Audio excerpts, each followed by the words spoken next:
비싼 것 같아도 실제로 비싸지 않은 것이 있고, 싼 것 같아도 실제로는 싸지 않을 수 있음에 여러분들은 꼭 이것을 명심하셔야 합니다.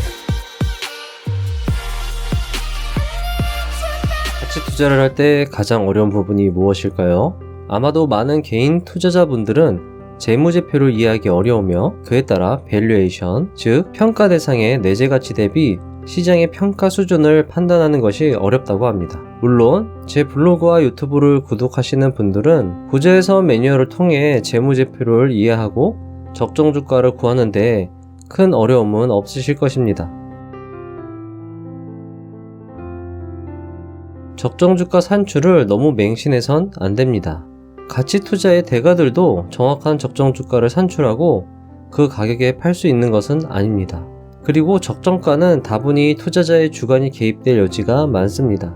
저 역시 부자의 매뉴얼의 5가지 적정 주가를 가지고 제 나름의 방식에 의해 적정가를 결정하고 있습니다. 나름의 투자 원칙과 기준이라는 것은 어쩌면 주관적인 것과 일맥상통하는 이야기이므로 주관적인 것이 꼭 나쁘다는 것은 아니지만 적정 주가를 맹신하는 것은 피해야 할 것입니다. 우리들이 할 수 있는 것들, 좋은 기업 역량과 저렴한 주가에 접점이 있는 기업을 골라서 최대한 저렴하게 매입하고 다소 비싸게 파는 것 정도는 어느 정도 가능할 것이라고 생각이 듭니다. 저자는 적정가에서 얼마나 차이가 나는가 보다 싸게 거래되는 것에 초점을 맞춰야 하며 적정가에 도달했는가 보다는 비싸게 거래되고 있는가를 판단하는 것이 현실적이면서도 싼 주식이 아직 많이 남아있는 한국 시장에 잘 맞는 방법이라고 말하고 있습니다. 하지만 싸다는 것과 비싸다는 것은 결국 어떤 기준이 있음을 전제로 나오는 개념이므로 적정 주가를 계산하여 어느 정도 기준을 마련하는 것은 개인 투자자들과 초보 투자자분들께 유용한 기준을 제공할 것입니다. 그리고 적정 주가는 부자의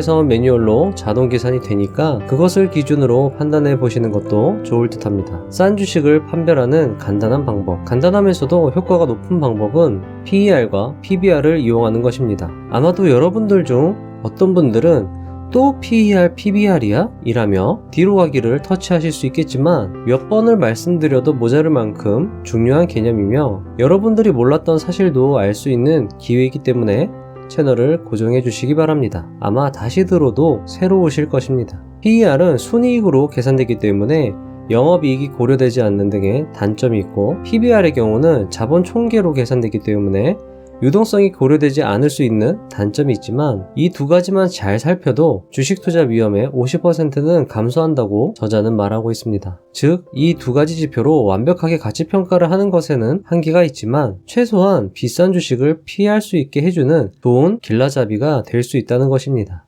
PER과 PBR이 몇 정도면 싼 건가? 보통 PER의 역수 1 나누기 PER이 시중금리보다 높으면 적절하다고 합니다. 1 나누기 PER은 해당 기업의 투자 시 수익률의 개념으로 보기도 하는데요. 현재 시중금리가 상당히 낮기 때문에 PER이 50 정도만 돼도 1 나누기 50은 2%이기 때문에 괜찮은 수준이라고 말할 수도 있겠습니다. 하지만 저자는 보수적인 기준을 적용해서 5 미만이면 싸다고 말하고 있습니다. PBR은 이 기업을 통째로 샀을 때 얼마의 자산을 손에 쥘 수 있는가를 나타내는 지표입니다.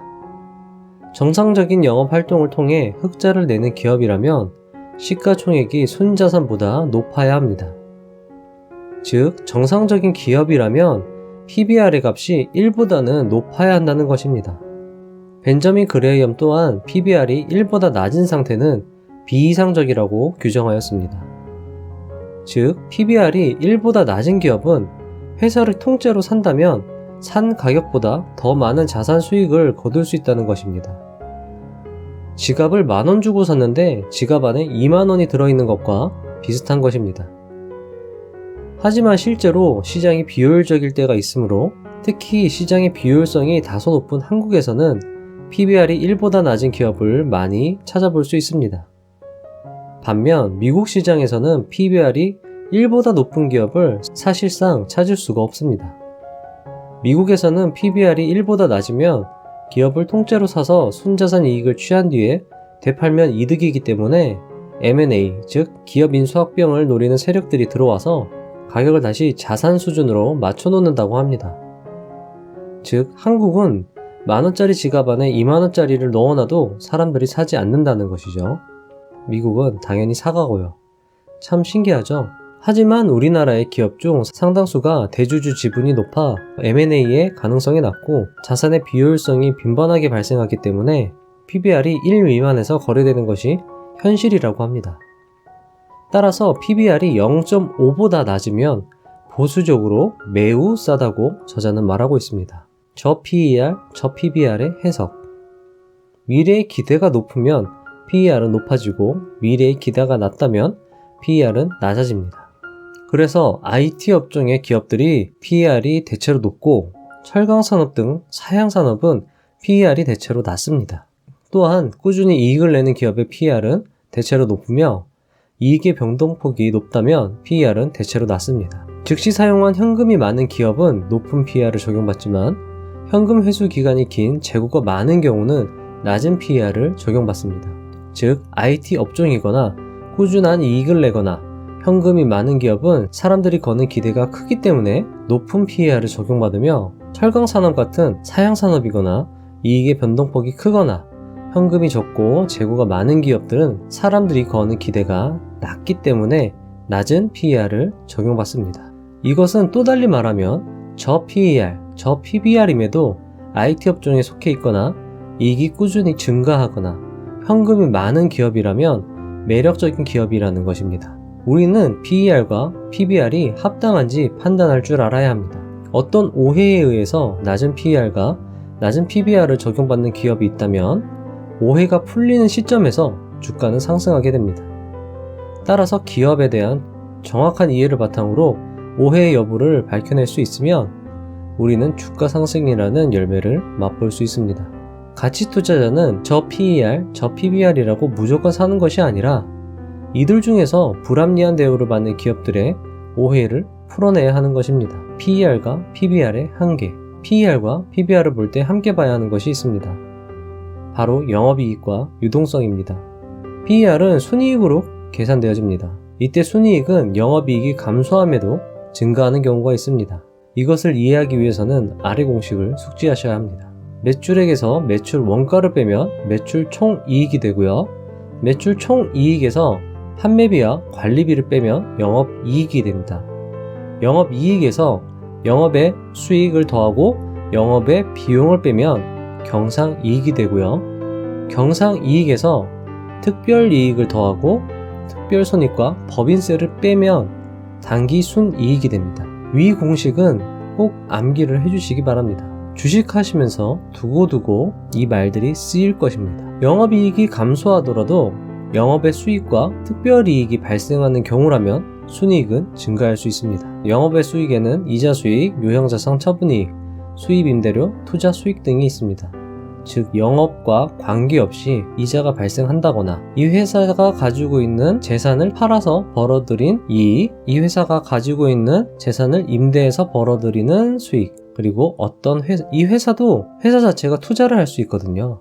투자를 해서 예를 들면 이 회사가 다른 회사의 주식을 살 수도 있는 겁니다. 그렇게 해서 벌어들이는 수익들이 영업 외의 수익이라고 하는 거죠. 영업을 하지 않고 다른 방법으로 돈을 버는 겁니다.